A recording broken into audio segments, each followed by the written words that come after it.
Tantor Audio, a division of Recorded Books, presents The Math Myth and Other STEM Delusions by Andrew Hacker, narrated by Barry Press.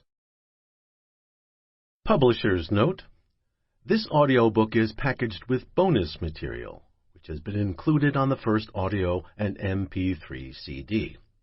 If you downloaded this audiobook in a digital format, please visit Tantor.com and type The Math Myth into the search box.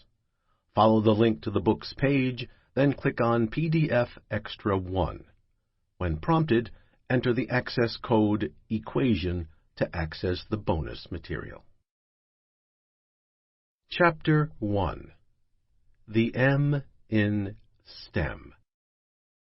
This century finds America in a struggle to preserve its pride and prestige.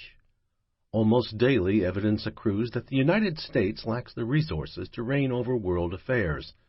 Even minor countries feel free to display their disdain. The years 1900 through 2000 were recognized as America's century. In its first half, we led the world in manufacturing and living standards. In the second, we surpassed in education and military might. But the era ahead holds no comparable promise. Other countries are already matching us in ability, efficiency, and vigor. For example, we are warned, in less than 15 years, China has moved from 14th place to 2nd place in published research articles. General Electric now has most of its R&D personnel outside the United States. Only 4 of the top 10 companies receiving United States patents last year were firms based in this country. The United States ranks 27th among developed nations in the proportion of undergraduate degrees in science or engineering. Hence, the search for solutions to arrest incipient decline. Piled on my desk are reports from august committees and commissions bearing titles like The Gathering Storm, Before It's Too Late, and Tough Choices or Tough Times. All call for national revival and renewal. It's revealing that we hear no worries that the United States may lag in literature or the arts, or that no concern is voiced over declining enrollments in philosophy and anthropology. Rather, the focus is now on the well-known acronym STEM, symbolizing competences the coming century will ostensibly require. We must, we are counseled, devote more of our minds, careers, and resources to science, technology, engineering, and mathematics. Even a decade ago, the Business Roundtable was urging that we double the number of science, technology, engineering, and mathematics graduates with bachelor's degrees by 2015. We've passed that year, but awards in those fields have barely budged. More recently, a panel appointed by President Barack Obama asked for another 10-year effort, this time to add 1 million additional college graduates with degrees in science, technology, engineering, and mathematics. Where the missile race tallied nuclear warheads, now the countdown is STEM diplomas. The solution? Azimuths and asymptotes. Indeed, mathematics is the linchpin heralded as the key to the other 3. Thus, we're told if our nation is to stay competitive, on a given morning all 4 million of our 15-year-olds will be studying azimuths and asymptotes. Then, to graduate from high school, they will face tests on radical notations and elliptical equations. All candidates for bachelor's degrees will confront similar hurdles. Mathematics, we are told, will armor our workforce in a merciless world. Its skills, we hear, are foundational to innovation and a lever in the international arena. In an age of high-tech weaponry, azimuths can turn the tide more than human battalions. On these critical fronts, our young people are no match for their age mates across the globe, with American mathematics scores lagging behind even Estonia's and Slovenia's. A Harvard study calculates that if this shortfall persists, our gross domestic product will drop by 36%. The American Diploma Project reports that proficiency in algebra will be needed in 62% of new jobs in the decades ahead. We are further warned that there's already a shortage of graduates with STEM skills. As a result, vital work is being sent abroad, or credentialed immigrants are enlisted to fill the vacancies. If coming generations want a quality of life they feel is their due, they must be prepared to master what many find the most difficult of all disciplines. Back in 1841, a Scotsman named Charles Mackay, it's his spelling, published a book called Extraordinary Popular Delusions and the Madness of Crowds.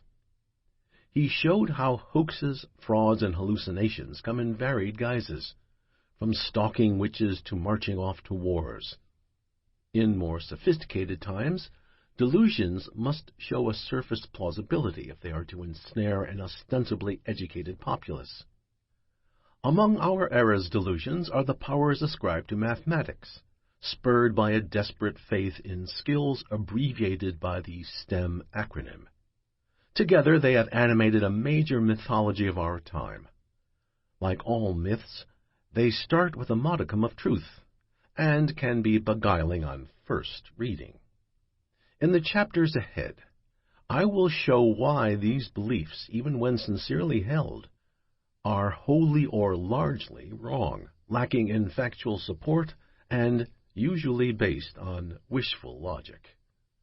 More consequential, these illusions and delusions are already taking a heavy toll on this country, most markedly on the humane spirit that has made America exciting and unique. Feared and revered. The math myth began nearly 20 years ago, when I started making notes, conducting interviews, and collating files. For much of the time, it had an intermittent schedule, competing with other projects. This changed in 2012, when editors at the New York Times heard about what I was up to and asked me to write an opinion article on mathematics. Responses poured in at close to record levels, which told me it was time to finish the book. So I did, and here it is. I mention the early beginning because, even with the passage of years, much of the terrain remains unchanged. Interviews conducted at the outset remain fully relevant today, as are facts and figures I amassed. If anything, myths about mathematics, the central subject of this book, have become more entrenched.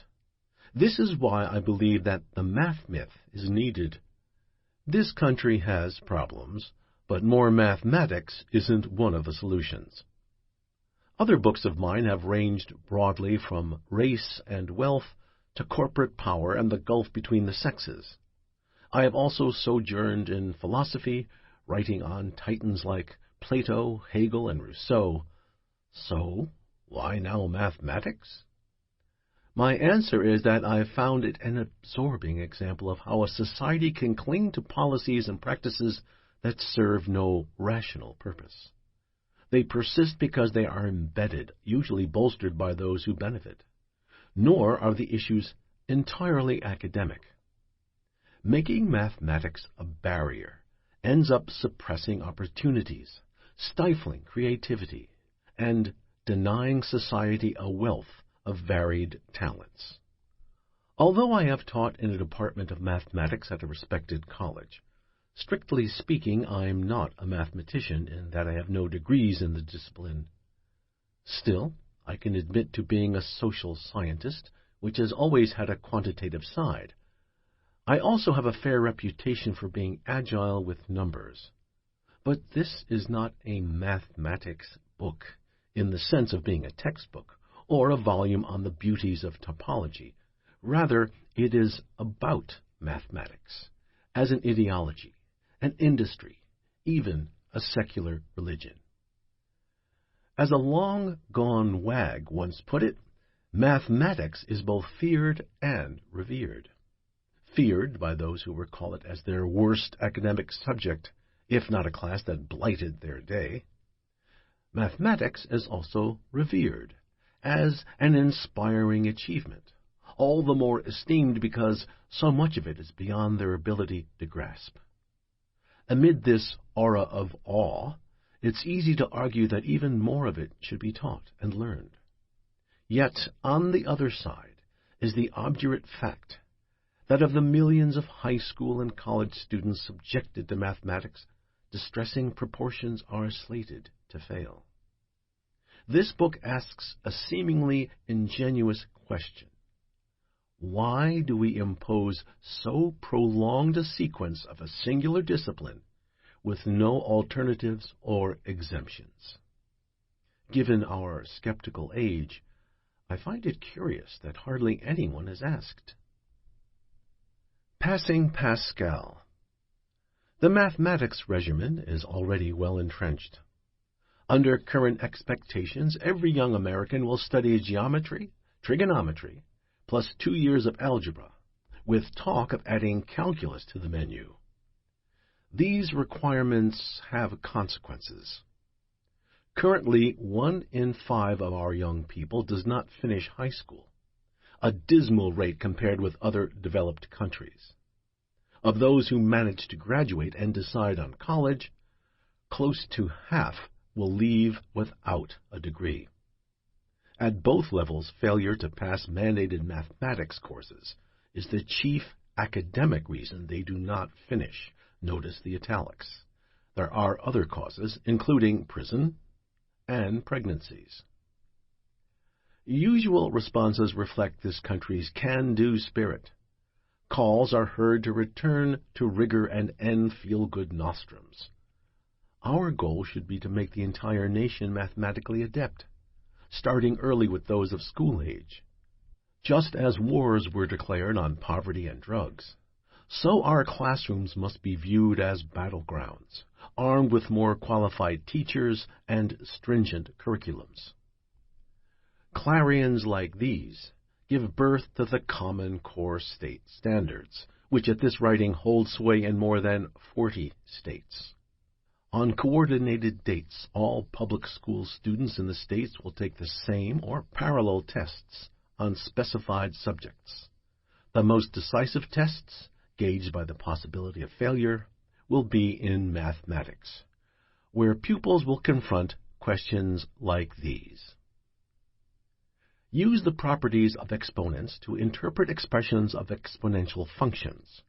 For example, identify percent rate of change in functions such as y equals 1.02 to the t power, y equals 0.97 to the t power, y equals 1.01 to the 12t power, y equals 1.2 to the t over 10 power, and classify them as representing exponential growth or decay. Know and apply the binomial theorem for the expansion of x plus y to the n power in powers of x and y for a positive integer n, where x and y are any numbers, with coefficients determined, for example, by Pascal's triangle. To believe that such equations are a solution is yet another instance of self-delusion. I will propose that we can deploy our material and human capital in better ways. Our goal should be to keep our young people in high school and later in college, where they can discover and develop their talents. At this point, we're telling them that they must unravel reentrant angles and irrational numbers if they want a high school diploma and a bachelor's degree. I'll be offering alternatives. The Great Book of Nature.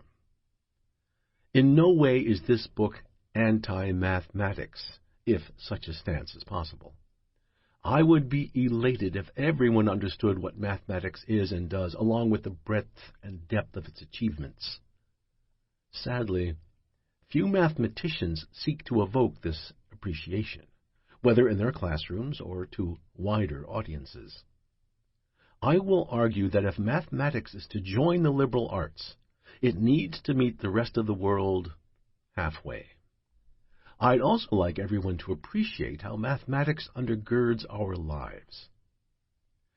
Peter Braunfeld, on the faculty of the University of Illinois, once remarked to me that our civilization would collapse without mathematics. Its models design racing cars, tell retailers how many sweaters they need for a holiday season, conjure crowd scenes in fantasy movies, and guide hotels on rates that will fill as many rooms as possible. I'd also like everyone to know how trigonomic functions enabled the Wright brothers to keep their plane aloft for a historic minute, just as calculus now allows a 450-ton jetliner to soar nonstop from Hong Kong to New York. Courtesy of equations we never see, our lives are safer and more varied and interesting. But this isn't being taught by mathematicians because it doesn't align with their rigid syllabus, nor are they inclined to allow anyone else to tell this story. As a result, one of the most exciting sagas of our time remains unknown and untold. So yes, I honor mathematics as an awesome intellectual enterprise. I will gladly have my tax dollars go for research on Goldbach's conjecture and parametric cycloids. Not the least of my concerns about STEM is that it casts mathematics largely as an arm of technology in a global competition gauged to gross domestic product, military might, and electronic surveillance.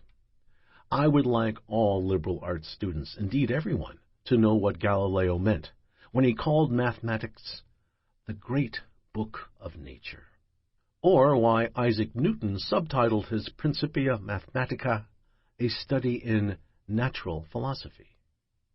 I would urge schools and colleges to draw on perspectives like these and accept them as co-equal to pre-calculus and trigonometry. The importance of arithmetic. There are some other observations I'd like to include before this book gets underway.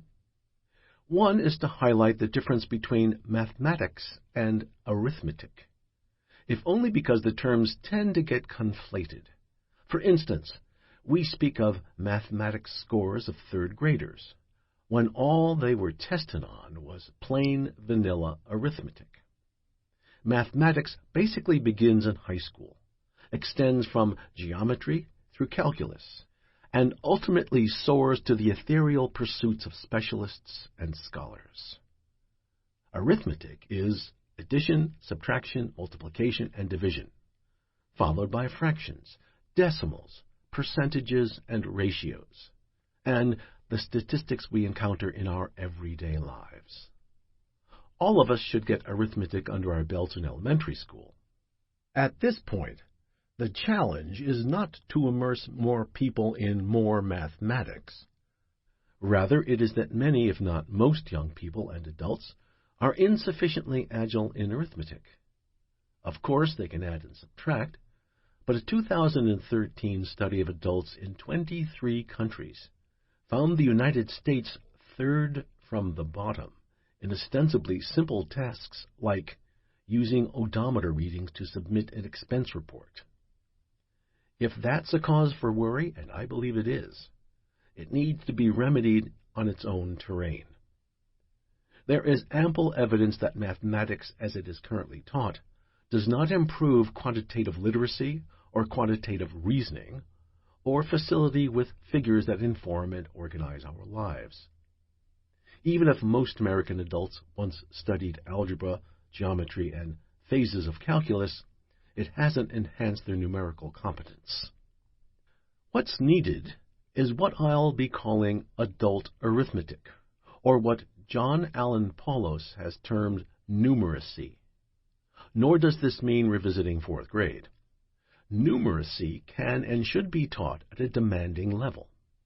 I'll give some examples in my closing chapter where I'll show how arithmetic is all that's needed to interpret charts in the Wall Street Journal, or graphs in The Economist, as well as public documents and corporate reports.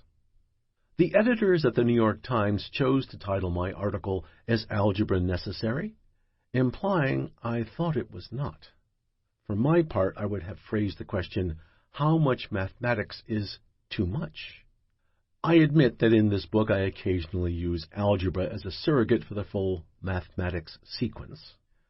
That noted, I want to affirm that basic algebra is definitely necessary for everyone. I use it every day myself. If a 20-muffin recipe specifies 35 ounces of flour, and we want only 13 muffins, how much flour, X, do we need? The equation we jot down, 20 is to 13, as 35 is to X, is elementary algebra, or simply solving for X. True, this involves only multiplication and division.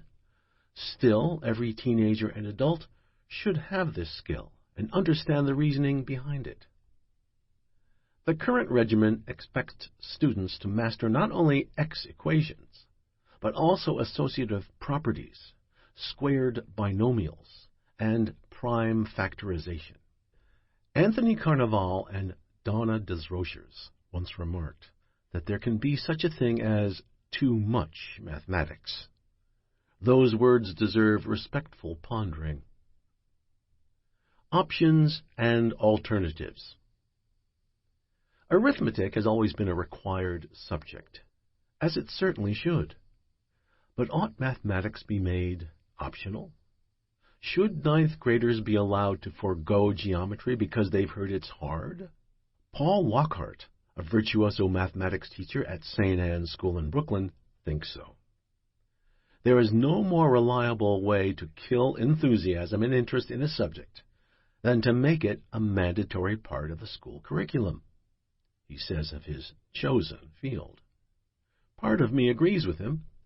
As a college professor, I teach mostly electives, so I'm spared from facing sullen conscripts. Still, once Lockhart's door is opened, there's the problem that students might also ask to opt out of science, literature, and history, or physical education. Yes, I want changes to come, but not solely on the votes of 14-year-olds. Among its many audiences, this book is addressed to adults who preside over our schools and parents who support them. I want to urge them to consider alternatives to the current mathematics syllabus. Growing numbers of reputable colleges now accept applications without asking for reports from the SAT or ACT, which says they feel no need to scrutinize mathematics scores. Moreover, the students who decide not to submit them have been found to end up doing just as well in their courses. In this vein, I urge innovative school systems to experiment with allowing several of their high schools to offer arts or humanities diplomas, perhaps starting in the 10th or 11th grade, akin to options many European systems offer. Such sequences might also create courses in statistics or quantitative reasoning in lieu of conventional mathematics. Across a social spectrum. When I propose allowing alternatives, it is not to spare young people from lessons they'd rather avoid. A common response is that varying the syllabus will result in dumbing down the curriculum. In fact, my proposals don't constitute a downward move at all. On the contrary, they call for smartening up. I will show that versatility with figures is as exacting as trigonometry or geometry, while becoming deft with statistics calls for as much reflective reasoning as advanced algebra. There is a related concern that offering alternatives will essentially install a subordinate track that would be occupied largely by pupils from already marginalized groups. Young people, even now behind the pack, would be immured there, or so it is feared. To deny them the skills associated with mathematics, this argument goes, would bar them from the culture and careers that will exemplify our coming century. This view has inspired Robert Moses's Algebra Project and is seconded by Eric Cooper of the National Urban Alliance for Effective Education. Both basically say that since society has erected a set of hoops, it's best to learn how to jump through them. Ambitious immigrant families have long instilled this acquiescence in their children. I might echo this opinion if it had firmer ground. As subsequent chapters will show, there is no evidence that academic mathematics, at least not the kind students are being urged to learn, will be the lingua franca of the future. New talents of many sorts will surely be needed. But first, to require that all show proficiency in parabolic geometry will actually hinder the emergence of strengths not based on equations. Moreover, advanced algebra is as much a stumbling block for students in spacious suburbs and upscale neighborhoods as it is in rural counties and inner cities. I'll add only that in the former, the stumbling is covered over by private tutors and coaching courses. Many of the letters I receive are from professional parents whose sons and daughters' lives have been mangled by mathematics barriers, nor are they or others across town looking for easier options. Young people across a social spectrum have potentialities in a host of exacting fields. Yet, the SAT, ACT, and the Common Core, with their unyielding stress on trigonometry, pre-calculus, and advanced algebra, have created arbitrary and intractable barriers for students whose aptitudes lie outside of mathematics. Another path. My concern as an educator and a citizen is over the precedence accorded to science, technology, engineering, and mathematics in expanding spheres of our society. I'm not saying we are at risk of becoming a nation of robots or nerds or geeks. Still, I worry when we're told that mathematics' special mode of reasoning should take precedence in analytic endeavors. As when a University of California professor asserts that in our new world, math skills are more important than literary skills. I use numbers more than most people, but I find this assertion to be ominous. I'm not sure I'm ready for conversations couched in equations. Having opened this chapter with musings on the hegemony of STEM, I'd like to close by proposing another acronym, PATH. In my rendering, it stands for Philosophy, Art, Theology, History. Or try your own, Poetry, Anthropology, Theater, Humanities, and thus this declamation. We live in critical times. Because we are falling behind our competitors in path pursuits, philosophy, art, theology, and history. If our nation is to retain its moral and cultural stature, we must underwrite 1 million more careers in path spheres every year. If we do not, we may continue to lead in affluence, but we will decline as a civilization. Chapter 2. A harsh and senseless hurdle. Plus c'est la même chose. Back in 2007, John Merrow wrote an article for the New York Times that focused on a student at LaGuardia Community College named Crystal Jenkins, who aspired to become a veterinary technician. 7 years later, in 2014, Ginia Belafonte, writing for the same newspaper, visited the same college. Her article's center was Vladimir de Jesus, who hoped to major in studio art. The stories were strikingly similar. They told of students denied a chance for further education due to crushing mathematics requirements. "I love animals," Crystal Jenkins said. Her fetching way with them spurred her desire to become a veterinary technician. But before she was allowed into even introductory classes, her college demanded that she pass a course in linear and quadratic equations. Sadly, Crystal failed it twice, and was told she couldn't take it again. "It all came crashing down," she said, as she left the college for good. Not a single veterinarian or technician with whom I've spoken could recall a need for that level of algebra. Sample complete. Ready to continue?